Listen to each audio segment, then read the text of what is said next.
મોતીચૂરના લડ્ડુમાં જો સૌથી મોટી ચેલેન્જ હોય, જો કોઈ અઘરું કામ હોય ને તો છે તેના ઝીણા ઝીણા મોતી બનાવવા। તો ફ્રેન્ડ્સ, એમાંય આજે તો આપણે છે ને કોઈ પણ ઝારાનો ઉપયોગ કર્યા વગર આવા મોતી પાડીશું, અને એ પણ બધાના પરફેક્ટ માપ સાથે જ આજે આપણે મોતીચૂરના લાડુ બનાવીશું। તો તેના માટે સૌથી પહેલાં તો અહીંયા મેં મેજરિંગ કપમાં આપણે જે બહાર તૈયાર લોટ મળે છે ચણાનો, જે ઝીણો આવે છે તે જ અહીંયા મેં 1 કપ લીધેલો છે।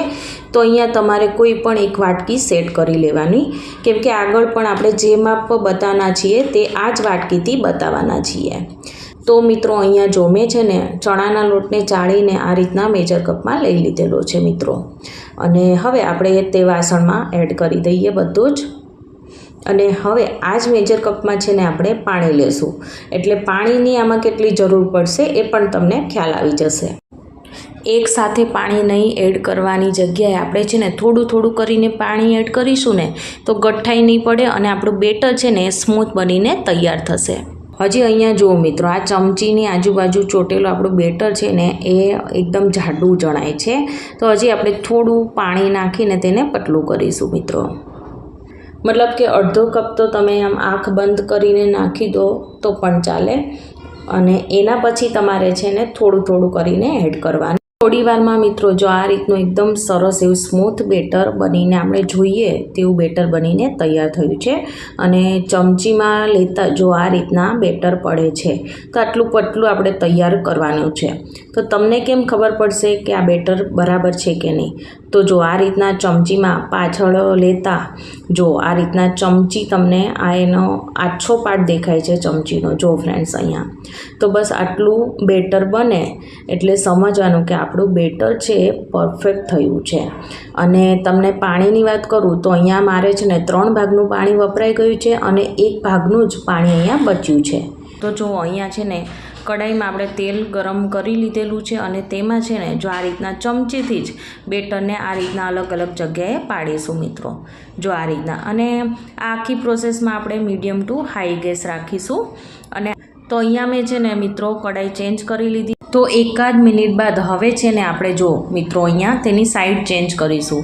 તો આને છે ને તળાતા બિલકુલ ટાઈમ નહીં લાગતો, અને આ રીતના આપણે મોતીચૂરના લાડુ બનાવીશું ને તો એકદમ ફટાફટ બની પણ જશે અને બહાર જેવા જ બનશે, પરંતુ બહાર કરતાં ઘરે છે ને ચોખ્ખા બનશે, એટલું હું તમને ગેરંટી આપી શકું। તો જુઓ મિત્રો, આને છે ને આપણે બહુ બ્રાઉન નથી થવા દેવાના, આટલા જ આપણે તેને તળવાના છે।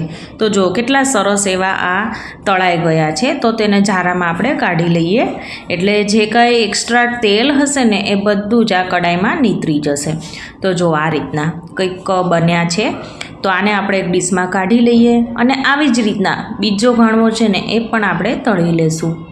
અત્યારે તમને આ જોઈને મિત્રો એવું થતું હશે કે આ ભજીયામાંથી આપણે ઝીણી ઝીણી મોતી કેવી રીતે પાડીશું, થાય છે કે નહીં બોલો? તો ફ્રેન્ડ્સ, હું તમને એકદમ 110% ગેરંટી સાથે કહી શકું છું કે મેં આ બનાવ્યા છે, એટલે જ હું તમારી સાથે વિડીયો લઈને આવી છું, અને આમાંથી આપણે જે ઝીણા ઝીણા મોતી હોય ને તે જ બનશે મિત્રો। તો તેના માટે શું કરીશું મિત્રો? તો જો આ રીતના મોટા મોટા જે કંઈ પાર્ટ હોય ને તેને હાથેથી જ આપણે ટુકડા કરી લેશું, એટલે જે કાંઈ વરાળ હોય ને એ બધી જ આમાં નીકળી જશે, અને વરાળ નીકળ્યા પછી જ આપણે આગળની પ્રોસેસ કરીશું। હવે છે ને મેં અહીંયા એક મિક્સર જાર લઈ લીધું છે, તો તેમાં આ રીતના હાવ ઠરી ગયા છે આ ભજીયા, તો તેને એડ કરીએ, અને મિક્સરને આપણે 3 થી 4 વાર ઓફન કરીને ચલાવીશું, જેથી કરીને આ એકદમ ઝીણું નહીં થાય અને અધકચરું ક્રશ થશે।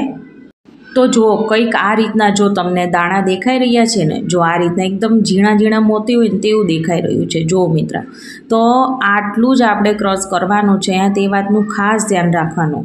હાવ ભૂક્કો થાય ને એવું તો બિલકુલ નહીં કરવાનું, નહીંતર તમારે મોહનથાળ બની જશે। તો જો અહીંયા કેટલા સરસ આ દાણા દેખાઈ રહ્યા છે, આપણે ઝારાથી જ મોતી પાડ્યા હોય ને એવું દેખાઈ રહ્યું છે। તો જો એક ઘાણાના તો મેં આ રીતના કરી લીધા છે, તો હવે આપણે બીજા ઘાણવાને પણ આ રીતના જ ક્રશ કરી લેશું મિત્રો। તો તમને અત્યારે આ જોઈને વિશ્વાસ જ નહીં થતો હોય કે આપણે ભજીયામાંથી આટલા સરસ ઝીણા ઝીણા મોતી પાડ્યા છે। તો હવે આપણે આગળ પરફેક્ટ બીજા માપ જોઈ લઈએ। ચાસણી બનાવવા માટે આપણે જે કપમાં ચણાનો લોટ લીધો હતો ને તે જ કપમાં પોણો વાટકો જેટલો અહીંયા મેં ખાંડ લીધેલી છે અને આ જે કપ છે ને તેનાથી અડધો કપ જેટલું અહીંયા મેં પાણી લીધેલું છે. તો આટલી ખાંડ લેશો ને એટલે એકદમ સરસ એવું બહાર આપને જે લાડુ મળે છે ને મોતીચૂરના એટલું જ ગળ્યું થશે. પરંતુ જો તમારે ઓછું ખાતા હોય ઘરમાં ગળ્યું તો તમારે અડધો કપ પણ ખાંડ લઈ શકાય છે. તો ફ્રેન્ડ્સ છે ને એકદમ સરળ માપ. તો 1 કપ જેટલો આપણે ચણાનો લોટ હોય તો પોણો કપ ખાંડ અને તેનાથી અડધો કપ આપણે પાણીની જરૂર પડશે. તો આ માપ રાખશો એટલે એકદમ સરસ એવા લાડુ તમારા પરફેક્ટ જ બનશે. તો હવે અહીંયા મેં કઢાઈ લીધેલી છે તો તેમાં ખાંડ અને પાણી આપણે એડ કરીએ અને તેની ચાસણી બનાવી લઈશું. હવે અહીંયા છે ને ગેસની ફ્લેમ આપણે લો ટુ મીડિયમ રાખીશું. તો સૌથી પહેલાં લો રાખીશું કેમ કે ખાંડ છે ને એ આપણે જો ફૂલ રાખીએ ને તો શું થશે મિત્રો, તો ખાંડ છે ને બરાબર ઓગળશે નહીં અને એકદમ ઝીણા ઝીણા તેના કણો છે ને એ આપણે લાડુમાં આવશે. તો અત્યારે એકદમ લો ગેસ ઉપર સૌથી પહેલાં તો ખાંડને સાવ મેલ્ટ કરી લેવાની છે, સાવ ઓગાળી લેવાની છે મિત્રો. અને પછી તમે મીડિયમ રાખીને તેની આપણે ચાસણી કરી શકીએ છીએ. તો ફ્રેન્ડ્સ અહીંયા છે ને એક ઉભરો આવે ને ત્યાં સુધી વેઇટ કરવાની છે. એટલે કે ખાંડ છે ને એકદમ બરાબર ઓગળીને એક ઉભરો આવે ત્યાં સુધી આપણે વાટ જોઈશું મિત્રો અને પછી જ આપણે આગળની પ્રોસેસ કરીશું. થોડી વારમાં ફ્રેન્ડ્સ અહીંયા જો ચમચામાં લેતા ખાંડને કોઈ કણો આમાં આવતા નથી, મતલબ કે ખાંડ સરસ એવી ઓગળી ગઈ છે અને આ રીતના જો ઉભરો પણ આવી ગયો છે મિત્રો. તો હવે આપણે શું કરીશું, તો હવે છે ને આપણે જે મોહનથાળનો જે ઓરેન્જ કલર કેસરી કલર હોય છે તે આપણે ચપટી એડ કરીશું આ સમયે. જો મિત્રો આ રીતના મેં ચપટી એડ કર્યો છે અને તેને પણ આ રીતના મિક્સ કરી લેશું. અને અત્યારે હવે મીડિયમ ફ્લેમ કરી દઈએ. અને અહીંયા છે ને આપણે ચાસણી નથી લેવાની, મતલબ આ જે લિક્વિડ છે ને એ એકદમ ચીકણું થઈ જાય. આમ ચીપચીપું આપણે આંગળીમાં લઈએ તો ચીપચીપું આપણને લાગવું જોઈએ એ રીતનું થાય તેટલું જ આપણે તેને ઉકાળવાનું છે. મતલબ કે આમાં એકતાની કે એવી કઈ ચાસણી લેવાની નથી મિત્રો. આ વાતનું ખાસ ધ્યાન રાખવાનું છે. અહીંયા તો આમાં ઉભરો આવ્યા પછી 2 મિનિટ થઈ ગઈ છે અને હવે આપણે ચાસણીને અહીંયા જો ચેક કરીએ છીએ મિત્રો.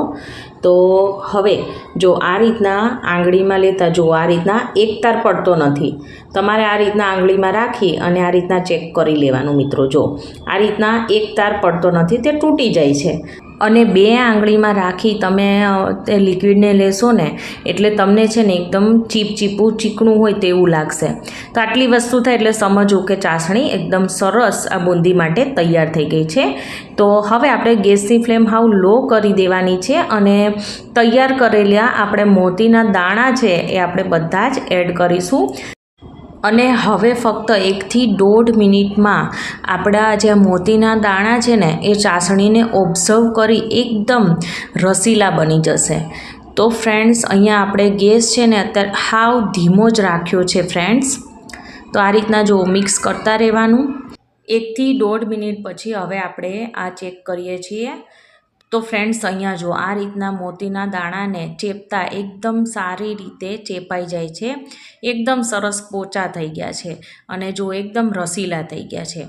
તો આટલા સરસ સોફ્ટ થઈ જાય ને એટલે સમજવાનું કે આપણી જે આ બુંદી છે ને એકદમ સરસ એવી રસીલી અને એકદમ સરસ થઈ ગઈ છે. તો હવે આપણે ગેસની ફ્લેમ બંધ કરી દેવાની અને આને આપણે છે ને અડધી કલાક માટે ઠરવા માટે મૂકી દઈએ. અડધી કલાક પછી અહીંયા જો આ રીતના છે ને જો મિશ્રણ છે ને જો એક દાણો તમને છૂટો પડેલો દેખાઈ રહ્યો છે. જો કેટલા સરસ આ મોતીના દાણા દેખાઈ રહ્યા છે. તો આને છે ને આપણે એકદમ સરસ ટેસ્ટી બનાવવા માટે 1 ચમચી જેટલી અહીંયા છે ને મેં ઇલાયચીને ખાંડી લીધી હતી તો તે આપણે એડ કરીશું. અને હવે અહીંયા થોડા આપણે કાજુના ટુકડા એડ કરીએ. તો તમે ચાહો તો આમાં પિસ્તાના ટુકડા અને જે વ્હાઇટ સીડ્સ આવતા હોય છે એ પણ તમે એડ કરી શકો છો. તો અહીંયા તમારે જો ઘીનો સ્વાદ પણ જોઈએ અને સસ્તું પણ જોઈએ હે ને. તો તેના માટે આપણે શું કરી શકીશું, તો અહીંયા તેનો એક હું જુગાડી આઈડિયા લઈને આવી છું. તો તેના માટે છે ને અહીંયા જો 5 મોટી ચમચી જેટલું અહીંયા આપણે ઘી એડ કરીશું. તો છે ને એકદમ કમાલનો જુગાડ.